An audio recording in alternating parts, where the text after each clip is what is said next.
Hello guys, ఈరోజు నేను మా ఫ్రెండ్స్ కలిసి సాగర్దుర్గ టెంపుల్కి వెళ్తున్నాం. ఫస్ట్ ఆ పోర్ట్ రోడ్ నుంచి అలా కాన్వెంట్ జంక్షన్కి వెళ్ళి ఆ కాన్వెంట్ జంక్షన్ నుంచి ఆ షిప్యార్డ్కి వెళ్ళే రూట్లో నుంచి ఆ ఫ్లైఓవర్ తీసుకుని వెళ్దాం. సో ఇప్పుడు మనం చూస్తున్నాం కదా, ఆ చూసిన దగ్గరికే వెళ్ళాలి. సో అక్కడికి వెళ్ళాలంటే ఫస్ట్ ఇక్కడ మనం ఈ టెంపుల్ దగ్గర రీచ్ అయ్యి ఆ టెంపుల్ దగ్గరికి వెళ్ళాలి. So let's go there.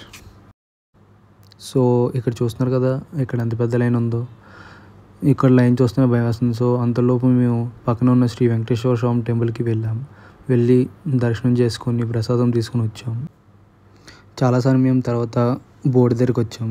Nearly మేము 1.5 hours to 2 hours వెయిట్ చేసాం, చాలా రష్ ఉండడం వల్ల. సో ఫైనల్గా బోట్ ఎక్కి ఆపోజిట్లో ఉన్న ఎండ్కి రీచ్ అయ్యాం. ఈ బోట్ రైడ్కి టికెట్ పర్ హెడ్ 40 rupees తీసుకున్నారు వెళ్ళి రావడానికి. ఫైనల్గా మనం సాగర్దుర్గ టెంపుల్కి రీచ్ అయ్యాం. అసలు ఇక్కడ అంటే అసలు ఖాళీయే లేదు. ఈ గంట స్థలం దగ్గర దండం పెట్టుకొని ఫైనల్గా లోపలికి వచ్చి గంట కొట్టి అమ్మవారికి ప్రశాంతంగా దండం పెట్టుకొని బయటికి వచ్చేసాం. గుడికి వచ్చాక ప్రసాదం తప్పదు.